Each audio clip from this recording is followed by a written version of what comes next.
Praise the Lord. கர்த்தர் நல்லவர், அவர் கிருபை என்றும் உள்ளது. இந்த ஓய்வு நாள் ஆராதனையில வாரந்தோறும் தவறாமல் கலந்து கொண்டு தேவ ஆசீர்வாதத்தை பெற்றுக்கொள்ளுகிற உங்கள் அனைவரையும் வாழ்த்துகிறேன்.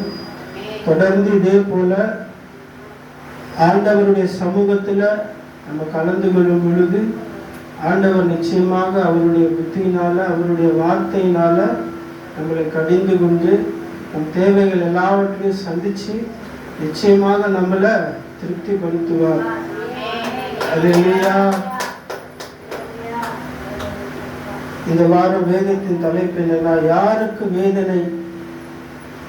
அல்லேலூயா. யாருக்கு வேதனை? யாருக்கு வேதனை? இந்த வார்த்தையோடு கூட ஆண்டவர் நம்மோடு பேச போறார். சங்கீதம் 38:6 வேத வசனத்தை நாம் தியானிக்க கேட்போம். வாழ்க்கையில யார் யாருக்கெல்லாம் வேதனைகள் ஏற்படுது? நான் வேதனைப்பட்டு ஒடுங்கினேன், நாள் முழுவதும் துக்கப்பட்டு திரிகிறேன். எத்தனை படிச்சோம்? 38:6. நான் வேதனைப்பட்டு ஒடுங்கினேன், நாள் முழுவதும் துக்கப்பட்டு திரிகிறேன். நம்ம வேதனைப்படும் போது ஒதுக்கப்படுறோம்.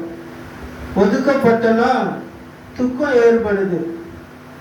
ஏன் நமக்கு அழுக? எதனால நம்ம கண்ணீர் விடுறோம்? எதனால கதறோம்? வேதனை, துக்கம், பாரம். இப்ப நம்மளை ஒடுக்குறாங்க. நம்மளை ஒடுக்கும் பொழுது நமக்கு துக்கம் ஏற்படுது. அப்ப இதற்கெல்லாம் காரணம் யாரு? யாரு காரணம்? காரணம் இல்லாம வேதனை நம்ம வாழ்க்கையில வராது. காரணம் இல்லாம துக்கம் வராது. காரணம் இல்லாம நமக்கு எந்த பிரச்சனையும் வராது. அல்லேலூயா. இந்த வேத வசனத்துல சொல்லப்பட்ட இந்த தாவீதின் சங்கீதத்துல, ஏன் எனக்கு வேதனை? நான் ஒதுக்கப்பட்டு இருக்கிறேன், நாள் முழுவதும் நான் துக்கப்பட்டு அழுது கொண்டிருக்கிறேன் அப்படின்னு தாவீது ராஜா என்ன பண்றாரு? வேதத்துல சொல்றாரு. இந்த வேத வசனத்துல நாம புரிஞ்சு கொள்ள வேண்டிய காரியம் என்னன்னா, இதற்கு முன்பதாக நாம் வாசிக்கும் பொழுது 38:1 படிமா.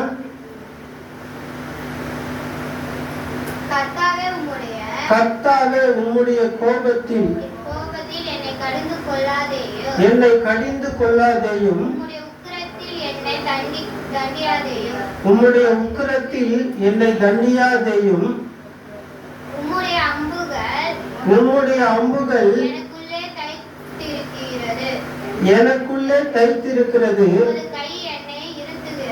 உமது கை என்னை இறுக்குகிறது.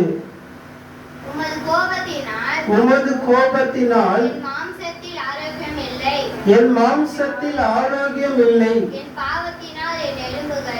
என் பாவத்தினால் என் எலும்புகளில் சௌக்கியம் இல்லை.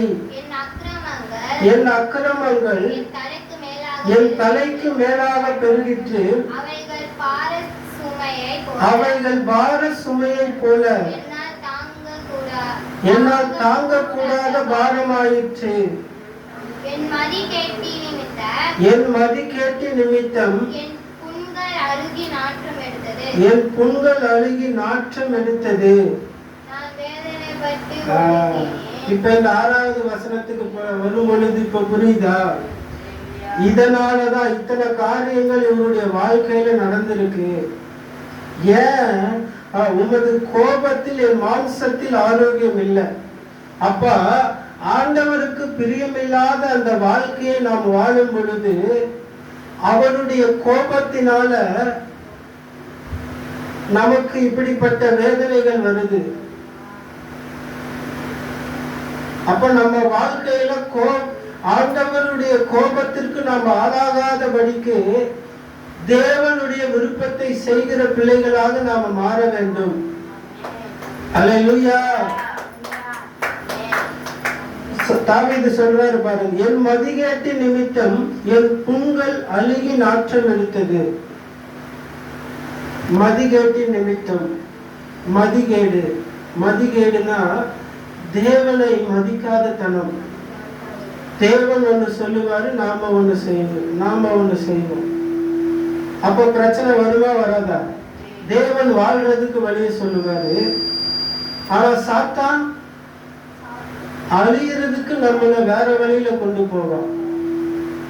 இப்ப தேவனுடைய விருப்பத்தை நாம செய்யல அப்படின்னா ஆண்டவர் நம்ம மேல கோபப்படுவாரு, நிச்சயமா கோபப்படுவாரு. கோபப்பட்டாலும் மறுபடியும் நம்ம மேல இறங்குவார். அவர் மனம் இறங்குகிற தெய்வம். நிச்சயமா தாவீது தவறு செய்தார்தான், ஆனால் அந்த தவறுகளை மீண்டும் மன்னிச்சு தாவீதுடைய அந்த வழிகளை ஆண்டவர் மாற்றினார். பாவம் செஞ்சுட்டான், தவறி போயிட்டான்னு சொல்லி முழுவதும் கடிந்து கொண்டு ஆண்டவர் அழிச்சு போடவில்லை. இயேசு பாவியின் மேல சினம் கொள்ளுகிற தேவனா இருக்கிறார். நம்ம பாவியா இருந்தாலும் கூட ஆண்டவர் நம்ம மேல மனம் இறங்குகிற தேவனா இருக்கிறார். நம்மளை ஆண்டவர் நேசிக்கிறார். அவருடைய விருப்பத்தை செய்யறதில்லைதான், அவருக்கு பிடிச்ச மாதிரி நம்ம வாழ்றதில்லைதான். அதனால ஆண்டவர் நம்மளை ரொம்ப ரொம்ப நேசிக்கிறாரு, ரொம்ப ரொம்ப நேசிக்கிறாரு. அல்லேலூயா.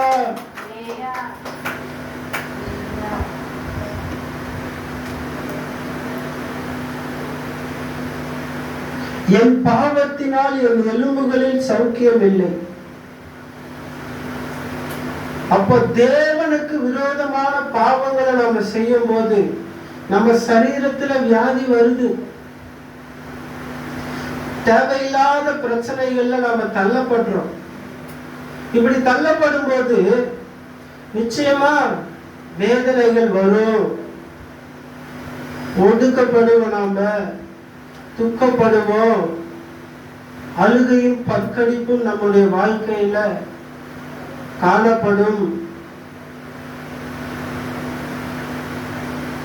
ஆனா தாவீது மீண்டுமாக ஆண்டவர்கிட்ட போய் கேட்கிறாரு பாருங்க, என்னிடத்தில் வேதனைகள் உண்டாகும்படி ஏதாவது இருந்தால் அவைகளை எடுத்து போட்டு என் வாழ்க்கையை மாத்துங்கன்னு சொல்லி தாவீது கேட்டார். அல்லேலூயா. இன்றைக்கு நீங்க ஆண்டவரிடத்துல என்ன கேட்க போறீங்கன்னா,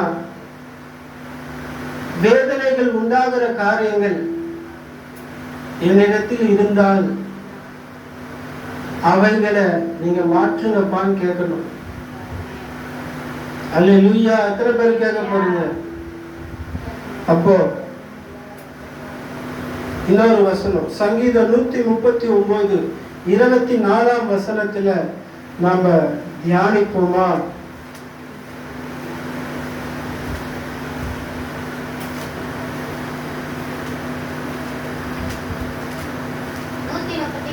நூத்தி 139:4.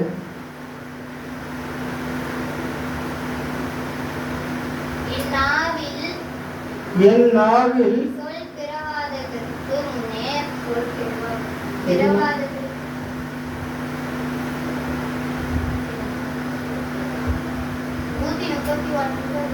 இருபத்தி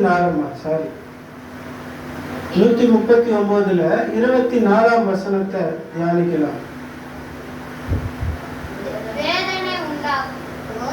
வேதனை உண்டாகும் என்னிடத்தில் உண்டோ என்று பார்த்து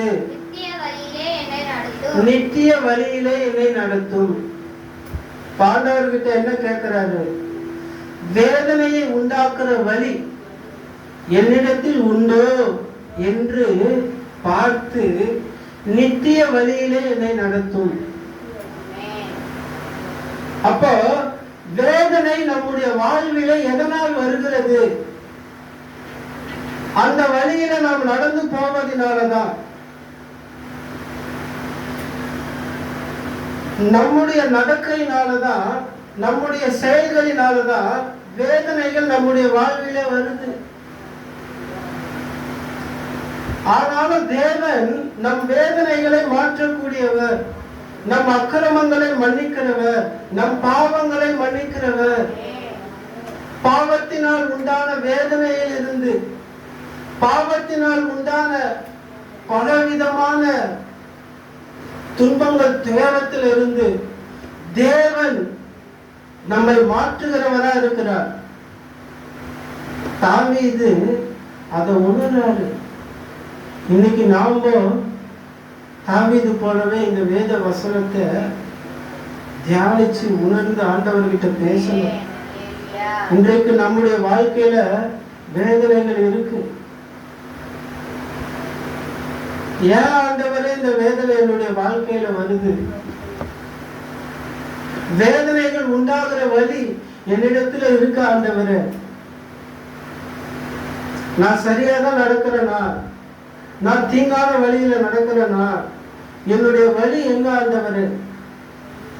ஒருவேளை நான் தீங்கான வழியில நடந்தனா என்னுடைய வழியை நீங்க மாற்றி, அது போல வழி என்னிடத்துல இருந்தா, நான் தெரிஞ்சு நடந்தாலும் தெரியாம நடந்தாலும் அந்த வழியை நீங்க பார்த்து நித்திய வழியில என்ன நடத்துங்க ஆண்டவரே. தாவீது ராஜா போய் வேண்டாரு. இன்றைக்கு நம்முடைய வாழ்க்கையில இருக்கிற வேதனைகளை ஆண்டவர் மாற்ற போறார். அல்லேலூயா. பாவத்தினால ஏற்பட்ட வேதனையில இருந்து ஆண்டவர் நம்மளை மன்னிக்கிறாரு. 12 வருஷம் பெரும்பாலுள்ள ஸ்திரீ, அந்த வியாதி பாவத்தினால ஏற்பட்டிருக்கு. அந்த மகளுக்கு பாவத்தினாலதான் வேதனை ஏற்படுது, துக்கம் ஏற்படுது. தன் செல்வங்கள் எல்லாவற்றையும் எடுத்துக்கொண்டு போய் எல்லா மருத்துவமனையிலையும் கொடுத்து செலவு செய்து பார்த்தும் தன் வியாதிக்கு மருந்து கிடைக்கல, வியாதி குணமடையல. ஆனா ஏசப்பா கிட்ட அந்த மகன் வரா. ஏன்னா வியாதியை நீக்குகிற வல்லமை யாரு ஒருத்தருக்கு இருக்குன்னா ஏசப்பா கிட்ட மாத்திரம்தான் இருக்கு. ஒருவனுடைய பாவத்தை மன்னித்து அக்கிரமங்களை நீக்குகிற நீதியும் நியாயாதிபதியுமாக இயேசு ஒருவர் மாத்திரமே இருக்கிறார். இயேசு கிறிஸ்துவின் ரத்தமே சகல பாவங்களையும் நீக்கி நம்மை சுத்திகரிக்கும்.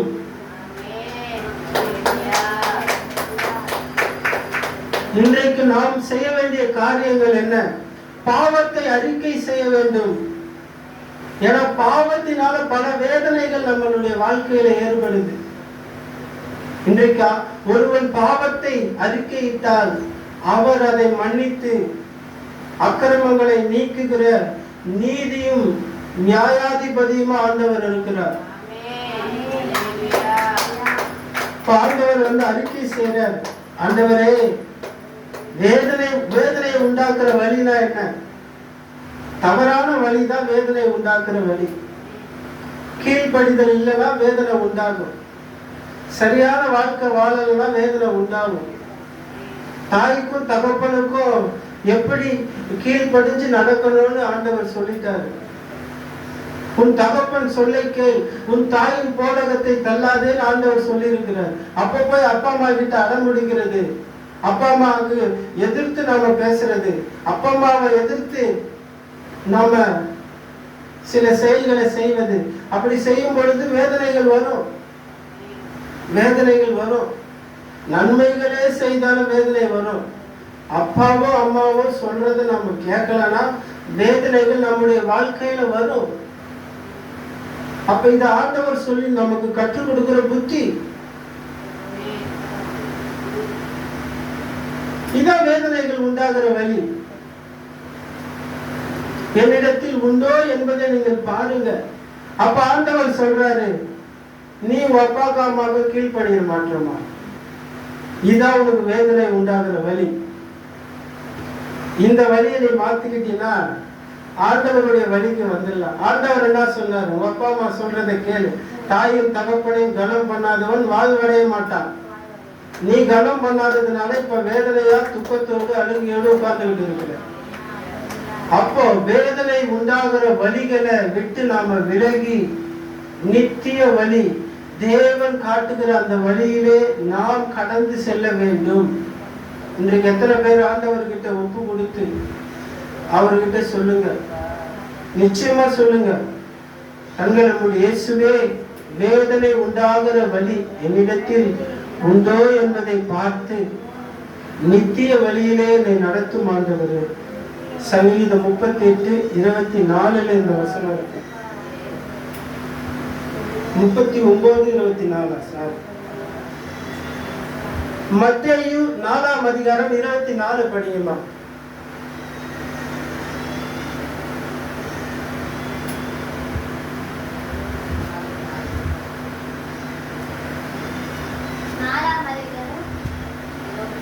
மத்தேயு 4:24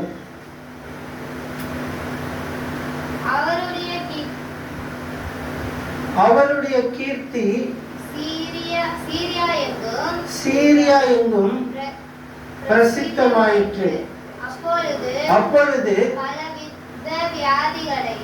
பலவித வியாதிகளையும் வேதனைகளையும் அடைந்திருந்த சகல பிணியாளிகளையும் பிசாசு பிடித்தவர்களையும் சந்திர ரோகிகளையும் திமிர்வாதக்காரர்களையும் அவரிடத்தில் கொண்டு வந்தார்கள். அவர்களை சுஸ்தமாக்கினார். பாருங்க ஆண்டவர்.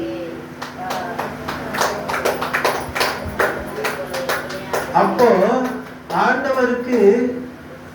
ஆண்டவரால சகலத்தையும் செய்ய முடியும். சீரியா முழுவதும் அவருடைய பேரு பிரஸ்தாபமாயிற்று. ஆண்டவருடைய பவர், ஆண்டவருடைய வல்லமையை தெரிந்து கொண்ட உடனே அந்த தேசத்துல சுற்றிலும் இருக்கிற ஜனங்கள் என்னென்ன வியாதியில என்னென்ன கஷ்டத்துல இருக்கிறாங்களோ தனக்கு சுகம் கிடைக்க வேண்டும் என்று ஆண்டவரை தேடி வந்தாங்க. ஆண்டவர் எல்லா வேதனையும் எல்லா வியாதியும் எல்லா காரியங்களையும் ஆண்டவர் மாற்றினார். இன்றைக்கு ஆண்டவர் நம்முடைய வாழ்விலே இருக்கிற எந்த காரியங்களாக இருக்கட்டும், நீங்கள் பயப்படுற காரியமா இருக்கலாம், ஏதோ ஒண்ணு நினைச்சு இது துக்கமா இருக்கு, இது வேதனையா இருக்கு, இது துன்பமா இருக்கு, ரொம்ப பயமா இருக்கு, இதுல இந்த பிரச்சனையில எப்படி வாழ்றதுன்னு தெரியல, இந்த வழியில எப்படி நடக்கிறதுன்னு தெரியல, மாறுமோ மாறாதோ என்று கவலைப்பட்டு கொண்டிருக்கலாம். இப்படிப்பட்ட சூழ்நிலையிலிருந்து தேவனால நம்மை விடுவிக்க முடியும். அல்லேலூயா. அப்பொழுது இப்படிப்பட்ட வேதனைகள் ஏன் உண்டாகிறது? ஆண்டவர் சும்மா நம்மளை அழைக்கல. இந்த வேதனைகள் எல்லாவற்றிலும் இருந்து நம்மளை குணப்படுத்திதான் இந்த வழியில நீ நடக்காத. ஒரு ஹாஸ்பிட்டலுக்கு போனா இந்த வியாதி வந்துச்சுன்னு டாக்டர் நம்மளை பார்த்துட்டாருன்னா, ஏம்மா நீ இதெல்லாம் சாப்பிட்டியா, நீ இப்படி வெயில சுத்தலையா, நிறைய சும்மா வெயிட்ட தூக்கி வச்சு தலைமையில தூக்கி சுமந்தியா, இதனாலதான் இந்த வியாதி வந்துச்சு, இந்த வியாதிக்கு இந்த மாத்திரை போட்ட, இந்த வியாதி குணமாயிடும், ஆனா மீண்டும் நீ இது போல காரியம் செய்யாத. இப்படிதான் ஆண்டவர் பலவிதமான வேதனைகள் அவதிப்பட்டு கொண்டிருந்த மக்களை சந்திச்சு, நானே மெய்யான தெய்வம், நான் உங்களை ரட்சிக்கவே இந்த பூமியில வந்திருக்கிறேன், பாவத்தை விட்டு மனம் திரும்புங்கள், பரலோக ராஜ்யம் சமீபித்திருக்கிறது என்று பிரசங்கம் செய்து, தேவனை விட்டு பிரிந்ததினால வேதனைகள் உண்டாகும் வழி ஜனங்களிடத்தில் இருந்ததினால அவர்களுக்கு உபதேசம் பண்ணி அவர்கள் வழி விலகி போனதுனால அவர்களுக்கு உண்டான காயம், கண்ணீர், வேதனை, வியாதி, வறுமைகள் எல்லாவற்றிலும் இருந்து சுஸ்தமாக்கி விடுதலையை ஆண்டவர் கொடுத்தார். அல்லேலூயா. வேதனைகளினால் உண்டாகும் வலி நம்ம கிட்ட இருக்கு. ஆனா அதுல இருந்து எப்படி வெளியே வரணும் நமக்கு தெரியாது. ஆண்டவர் நம்ம கற்றுக் கொடுக்கிறார். இன்றைக்கு இத்தனை நாட்கள் வேதனை உண்டான வழியில நாம நடந்தோம். ஆனா அந்த வழியில நடந்ததுனால நம்மிடத்தில் ஏற்பட்ட அந்த காயத்திலிருந்து இன்று ஆண்டவர் நம்மளை விடுவிக்கிறார். ஆனா அந்த வழியில நீங்க மீண்டும் நடக்காதபடிக்கு உங்களை எச்சரிக்கிறார். அல்லேலூயா. ஆண்டவர் நம்மளை மன்னிச்சுட்டாரு, நம்மளை குணமாக்கிட்டாரு. ஆனா மீண்டும் நாம் அதுல விடக்கூடாது. எச்சரிப்பாரா? எச்சரிக்க மாட்டாரா? நம்மளை காப்பாத்திட்டாரு, நம்மளை மன்னிச்சுட்டாரு, நம்ம காயத்தை கட்டிட்டாரு, நம்ம பாவத்தை நீக்கிட்டாரு, நம்ம நோய்களை நீக்கிட்டாரு. ஆனா நீ மீண்டும் அதே வேதனையில போய் நீ மாட்டிக்காத. அதான் ஆண்டவர் இன்றைக்கு கற்றுக் கொடுக்கிற காரியம். அல்லேலூயா. அப்ப யாருக்கு வேதனை என்பதை ஆண்டவர் இன்னைக்கு புரிய வைக்கிறார். யாருக்கு வேதனை என்பதை ஆண்டவர் இன்றைக்கு புரிய வைக்கிறார். அந்நிய தேவனை நாடி பின்பற்றுகிறவர்களுக்கு வேதனை. எப்படி? அந்நிய தேவர்கள், அந்நியனா உன்னை உருவாக்கின தேவன்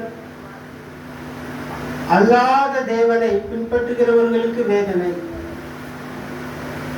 நாம் யாரை பின்பற்ற வேண்டும்?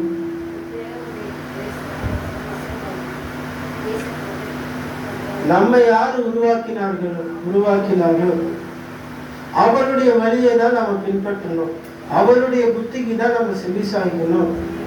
அவர் காட்டுற வழியில தான் நம்ம நடக்கணும். ஆனா அப்படி நாம நடக்கல அப்படின்னா தேவனுக்கு நம்ம விரோதமான காரியங்களை செய்துகிட்டு இருக்கிறோம்னு அர்த்தம். இது வேதனை உண்டாக்குற வழிகள். அப்ப இந்த வழியிலிருந்து நம்ம வெளியே வந்தாதான் ஆண்டவர் நல் வழியில நம்மளை நடத்துவார். இன்றைக்கு அவருடைய வழியில நம்ம நடக்கணும். அதுதான் நல் வழி. அந்த நல் வழிய இன்றைக்கு ஆண்டவர் நமக்கு உபதேசிக்கிறார். அல்லேலூயா. சங்கீதம் 16:4.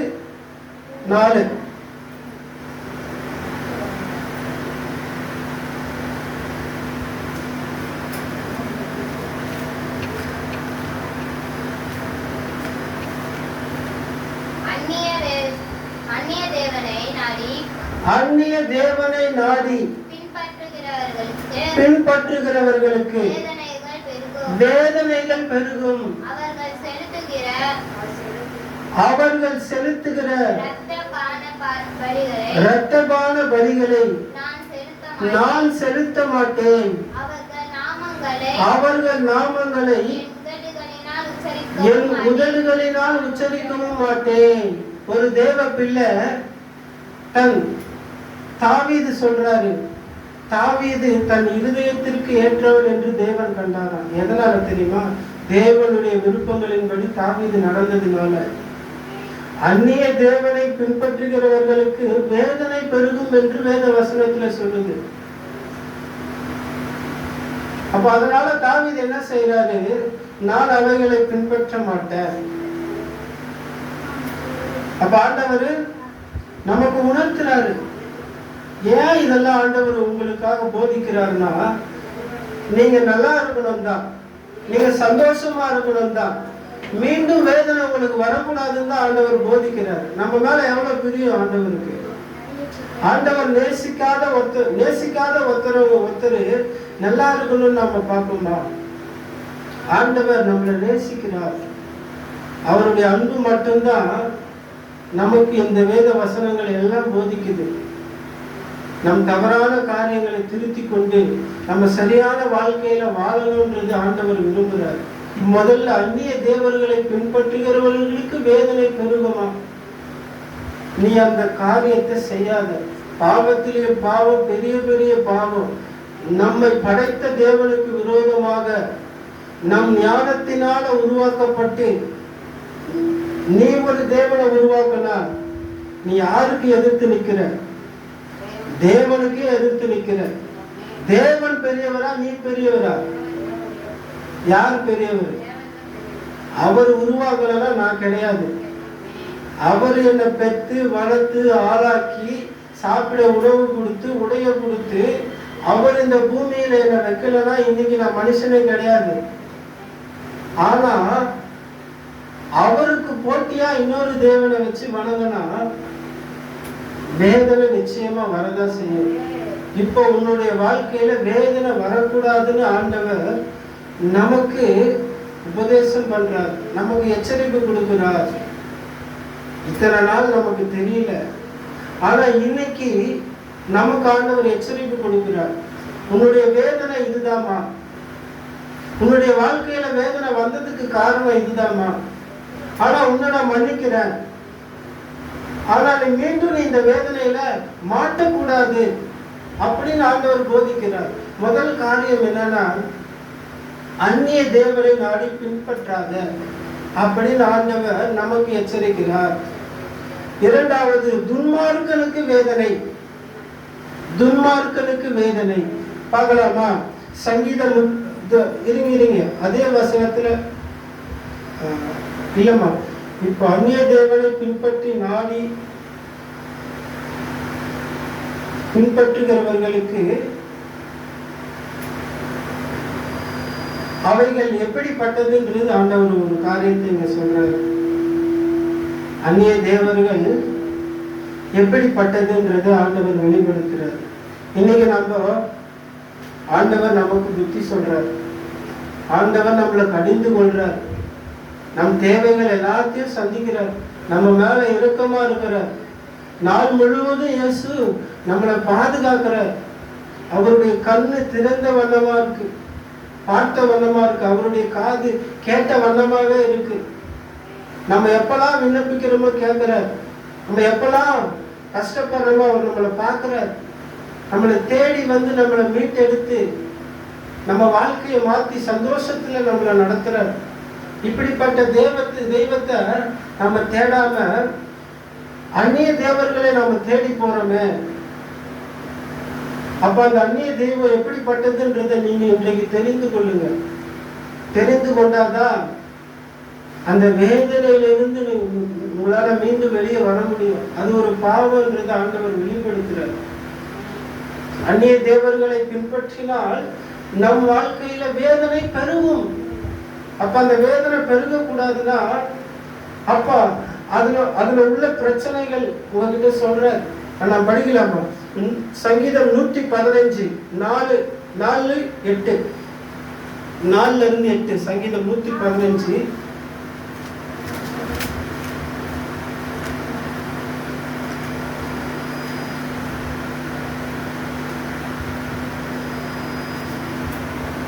4-8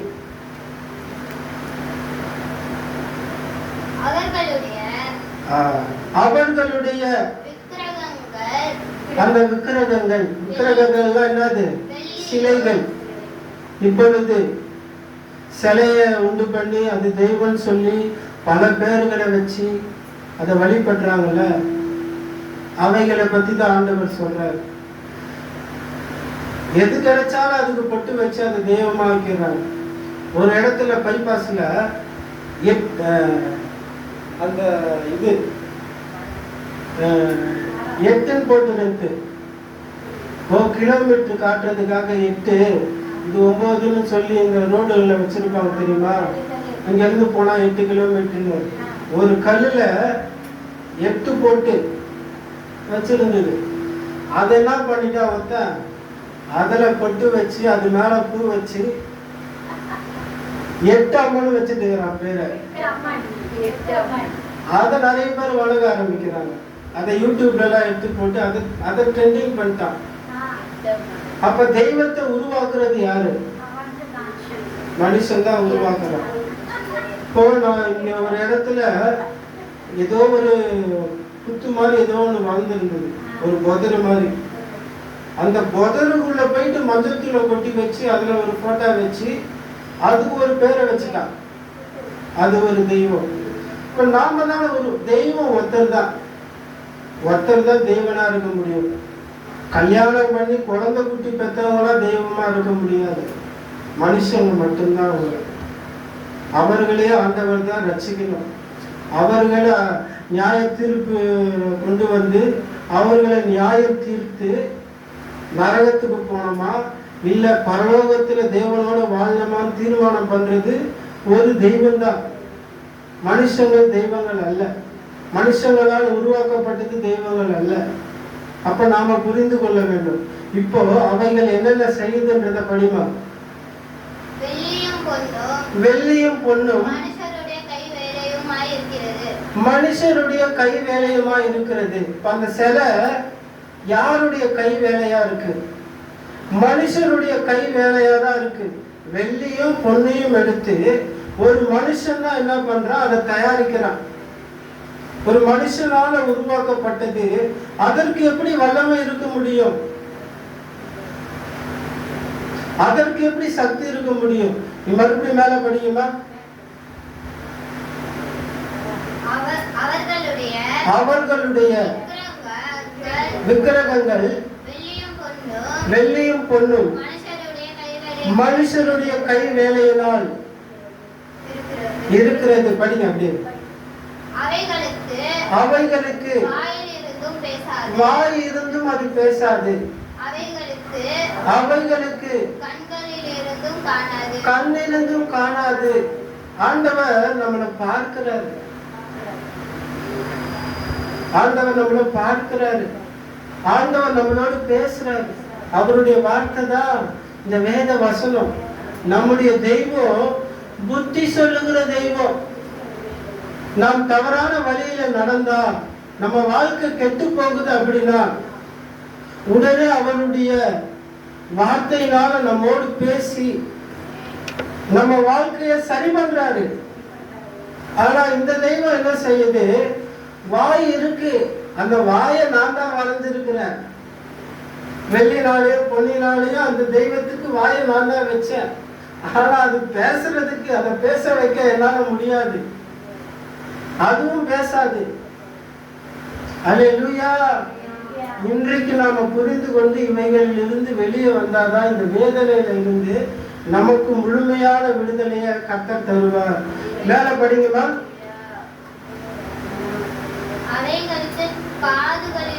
அவைகளுக்கு காது இருக்கு, கேளாது, கேட்காது.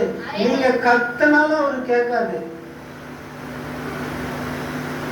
உங்க பாவம் மன்னிக்கப்படாது, உங்க அக்கிரமம் நீங்காது.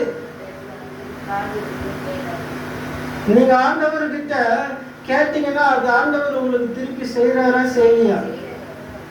பேய் பிடிச்சிருந்தா ஆண்டவர்கிட்ட என் பிள்ளை வேதனையா இருக்கு ஆண்டவரேன்னு சொல்லும் போது அந்த மகனை விட்டு புறப்பட்டு போன ஒரு வார்த்தை சொல்றாரு. லாசரு செத்து போயிட்டான், என் பிள்ளையை குணமாக்குன்னு சொல்லும் போது இந்த பானையை தொட்டாரு. செத்து போனவன் எழுந்து உயிரோடு நிற்கிறான். 12 வயசு பெரும்பாலுள்ள ஸ்திரீ வல்லமை புறப்பட்ட உடனே குணமாயிடுச்சு. அப்போ நாம் கஷ்டத்துல கதறும் பொழுது, நாம் தேவையோடு இருக்கும் பொழுது, ஆபத்தோடு இருக்கும் பொழுது, அப்பா என்னை காப்பாத்துங்கன்னு சொல்லி அவர்கிட்ட நாம கதற அந்த கதறலின் சத்தத்தை ஆண்டவர் கேட்கிறாரு. இஸ்ரவேல் ஜனங்க 430 வருஷம் அடிமைத்தனத்துல இருந்தாங்க. ஆனா அவங்க கூப்பிடுற அந்த சத்தத்தை ஆண்டவர் கேட்டு பரலோகத்திலிருந்து இறங்கி வந்தாரு ஆண்டவர். இப்ப இன்றைக்கு நீங்க ஆபத்துன்னு ஆண்டவர்கிட்ட சொன்னீங்கன்னா அந்த ஆபத்திலிருந்து உங்களை விடுதலையாக்க தேவன் பரலோகத்திலிருந்து இறங்கி வராரு. ஆனா இந்த தெய்வம் காது இருந்தும் கேட்க மாட்டேங்குது. எத நீங்க சிலையினால வழிபடுற அந்த தெய்வம் காது இருந்தும் கேட்காது, வாயிருந்தும் பேசாது. எதனால? நான் தான் அதை உருவாக்கினேன், நான் தான் உருவாக்குறேன், நானே சாவதான் போறேன். அல்லேலூயா, அல்லேலூயா. எத்தனை பேர் புரிந்து கொள்றீங்க? எத்தனை பேர் புரிந்து கொள்றீங்க? அல்லேலூயா. ஒரு கைகளை தட்டி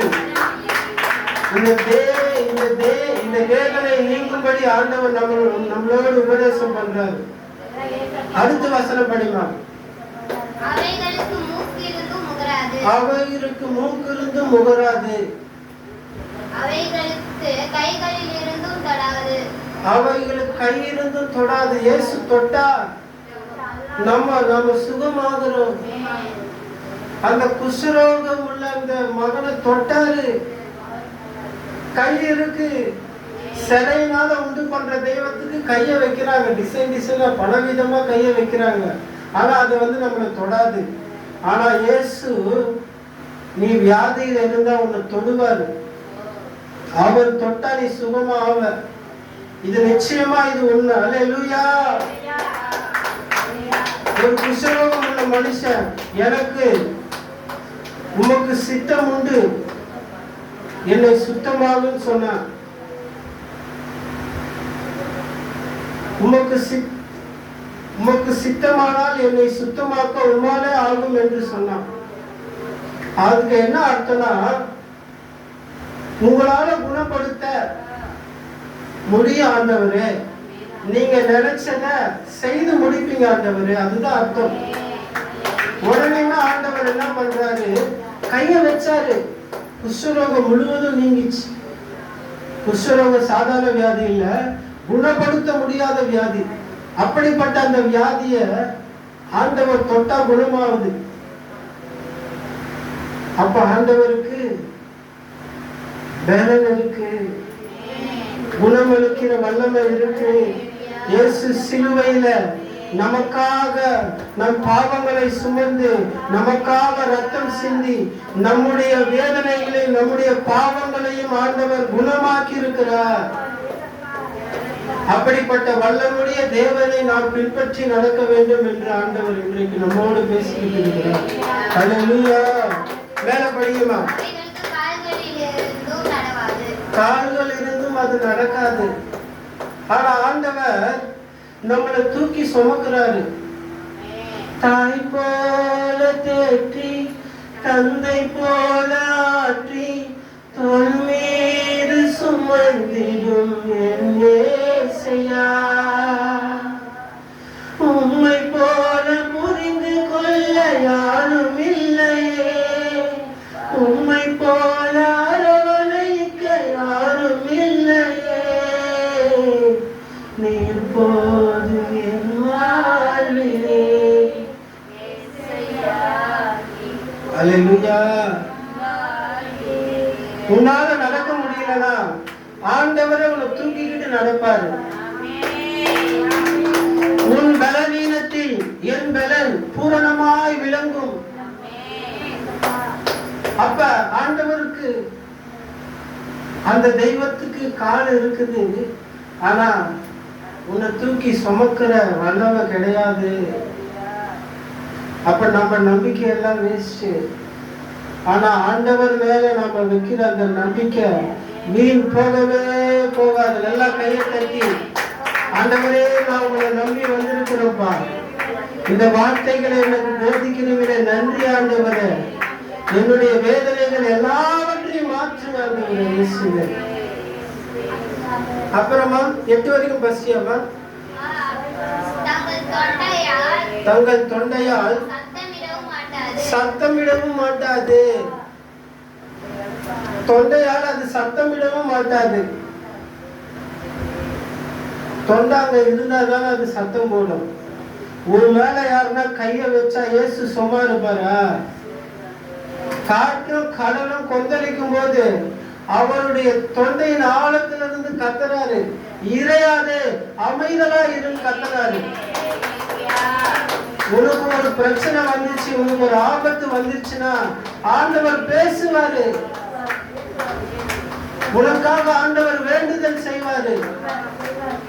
வாக்கு கடந்தா பெருமூச்சுகளோடு இயேசு நமக்காக வேண்டுதல் செய்வாரு. ஆனா மண்ணினால நாம செய்யற மாதிரி அந்த சிலை அது நம்ம கிட்ட பேசாது. அதுக்கு தொண்டையில அது கத்தவே கத்தாது, உனக்காக கத்தாது, உனக்காக போராடவே போராடாது. தேவன் நமக்காக போராடுகிறவர், உனக்காக வழக்காடுகிறவர். கடைசி வரையில உனக்கு துணையாக நிற்கிறவர் இயேசு. அல்லேலூயா. மேல படிங்களா? அவைகளை பண்ணுகிறவர்களும் அவர்களை நம்புகிறவர்களும் யாவரும் அவைகளை போலவே இருக்கிறார்கள். இப்ப புரிஞ்சுச்சா? அவைகளை உருவாக்குறவனும் அவைகளை நம்பி வணங்குறவனும் அது போலவே தான் இருப்பான்.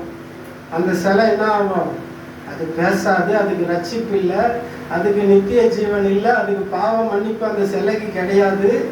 அந்த சிலை மக்கி மண்ணோட மண்ணாதான் போகும். அதை நம்பி அதை நம்பி வணங்குற எல்லாருக்கும் ஆண்டவர் என்ன சொல்றாரு? அதே வாழ்க்கை தான் நிலைச்சு நிற்கும். அந்த வாழ்க்கை நமக்கு வேண்டாம். ஆண்டவர் நமக்கு அழியாத வாழ்க்கையை தர போறார். அந்த சிலை மாதிரியே நீங்களும் அழிஞ்சு போயிடாதீங்கன்னு ஆண்டவர் இன்னைக்கு நம்மளோட பேசுறாரு. இன்னைக்கு நம்ம அழிஞ்சு போக கூடாது, மீண்டும் உயிர் பெற்று ஆண்டவருடைய சமூகத்துல நம்ம வாழணும். பரலோக வாழ்க்கையில நம்ம வாழணும்னு ஆண்டவர் விரும்புறார். சங்கீதம் 32:10 படிங்கம்மா. துன்மார்க்கனுக்கு வேதனை, அந்நிய தேவர்களை பின்பற்றுகிறவர்களுக்கு வேதனை, அப்புறம் துன்மார்க்கனுக்கு வேதனை. துன்மார்க்கனுக்கு அநேக வேதனைகள் உண்டு. கர்த்தரை நம்பி இருக்கிறவனையோ கிருபை சூழ்ந்து கொள்ளும். அப்ப நாம துன்மார்க்கமான வழியில நாம நடக்கக்கூடாது, துன்மார்க்கனா நாம இருக்கக்கூடாது. நாம எப்படி இருக்கணும்? நீதிமானா இருக்கணும். யார் நீதிமான்? இயேசுவை விசுவாசிச்சு அவர்களுடைய கட்டளைகளின்படி நடக்கிறவனே நீதிமான். ஆண்டவருடைய வழியில ஆண்டவர்களை கொண்டு வந்து நீதி உள்ளவர்களாக ஆண்டவர் உங்களை மாத்துறார். இயேசு எப்படிப்பட்டவர்? நீதியுள்ள நியாயாதிபதி. அவரிடத்துல நாம எப்படி இருக்கணும்? துன்மார்க்கமா இருக்கக்கூடாது. துன்மார்க்கமா இருந்தால் நமக்கு வேதனை. இன்றைக்கு தேவனுடைய வழியிலே நாம் நடக்க வேண்டும். அப்புறம் பாத்தீங்கன்னா, சாராயத்தை நாடுகிறவர்களுக்கு, மதுபானம், போதை பொருட்களினால் போதை பொருட்களை பின்பற்றுகிறவர்களுக்கு வேதனை. நீதிமொழிகள் 23:29.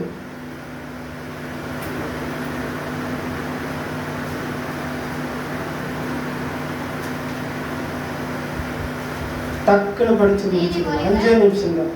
சாராயத்தை நாடுகிறவர்களுக்கு வேதனை. 23:29.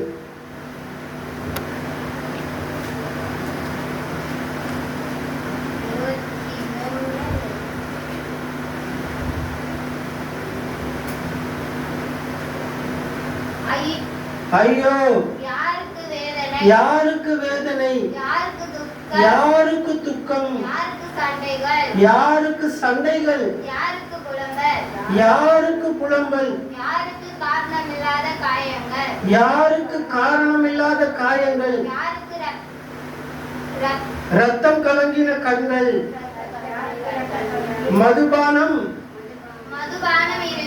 மதுபானம் இருக்கும் இடத்திலே தங்கி தரிப்பவர்களுக்கும், கலப்புள்ள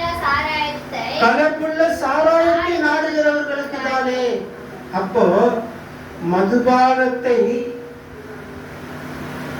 குடிக்கிறவங்களுக்கு, கலப்புள்ள சாராயத்தை குடிக்கிறவர்களுக்கு, இந்த போதை பொருட்களை உபயோகப்படுத்துகிற அநேகருடைய வாழ்க்கையில வேதனைகள் வரும், சாபங்கள் வரும், கவலைகள் வரும், கண்ணீர்கள் வரும். நிச்சயமாக இதையா ஆண்டவர் உங்ககிட்ட சொல்றாருன்னா, இந்த வேதனையில நீங்க மாட்டக்கூடாது. இது பாம்பை போல கடிக்குமா, விரியனை போல சீருமா, இறுதியில மரணத்தை பிறப்பிக்குமா. இந்த மதுபானம் குடிக்கும் போது நல்லா இருக்கும், அது பாத்திரத்துல பளபளமா இருக்கும். ஆனா அது குடிக்க குடிக்க குடிக்க கொஞ்சம் என்ஜாய் பண்றது போல தோணும். ஆனா கடைசியில் அது விரியனை போல தீண்டும், பாம்பு போல கொத்தும், விஷமா மாறி இறுதியில மரணத்தை பிறப்பிக்கும். எதுக்காக ஆண்டவர் இதை பத்தி உங்ககிட்ட சொல்றாருன்னா, யாராவது குடிக்கிறவங்க இருந்தால் உங்க வீட்டிலேயே சரி, உங்களுக்கு தெரிஞ்ச சொந்த பந்தங்களும் சரி, எல்லாரும் சகோதரன் சகோதரிகள் போலதான் நீங்க சொல்லணும், மதுபானம் சாப்பிடாதீங்க, இது ஆண்டவருக்கு பிரியம் இல்லாத செய்யணும்ன்றது சொல்லணும். ஏன்னா ஆண்டவர் இந்த புத்திய நமக்கு சொல்றாரு. ஆனா இது தெரியாம நிறைய பேர் குடிச்சுக்கிட்டு இருக்கிறாங்க. ஆனா இந்த வேதனையில இருந்து நாம் வெளியே வரும்படி ஆண்டவர் நமக்கு உபதேசம் பண்றாரு. அப்போ உங்க வீட்டுல யாராவது குடிக்கிறாங்கன்னா நிச்சயமா நீங்க கண்டிஷன் பண்ணணும், குடிக்காதீங்கன்னு சொல்லணும். அல்லேலூயா. ஒரே ஒரு வசனம், பண ஆசை உள்ளவர்களுக்கு வேதனை. கடைசியாக பண ஆசை உள்ளவர்களுக்கு வேதனை. 1 தீமோத்தேயு 6ஆம் அதிகாரம் 10.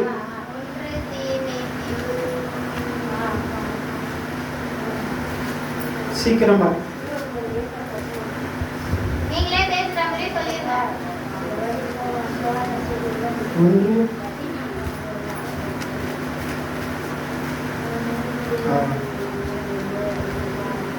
290ஆம் பக்கம்.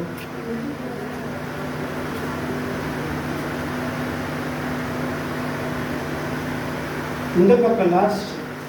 நானே படிக்கிட்டா? 290.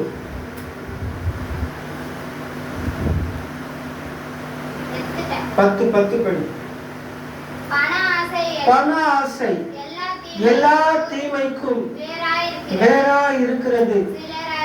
சிலர் அதை இச்சித்து விசுவாசத்தை விட்டு வழுவி அநேக வேதனைகளாலே தங்களை உருவ குத்தி கொண்டிருக்கிறார்கள். அப்ப அந்த பண ஆசை என்ன பண்ணுது, தேவையில்லாத பாவத்துல நம்ம விழ வச்சுட்டு தேவனுடைய அன்பை விட்டு நம்மளை பிரிச்சு, தேவனுடைய விசுவாசத்தை விட்டு நம்மளை பிரிச்சு, பணம் தான் வாழ்க்கை, பணத்துக்காக நான் என்ன வேணாலும் செய்வேன்னு சொல்லி அழிவை தேடி நம்முடைய வாழ்க்கைய கொண்டு போய்கிட்டு இருக்கு. அப்ப இதெல்லாம் வேதனை தருகிற காரியங்கள். பண ஆசை நமக்குள்ள இருக்கக்கூடாது. தேவன் நமக்கு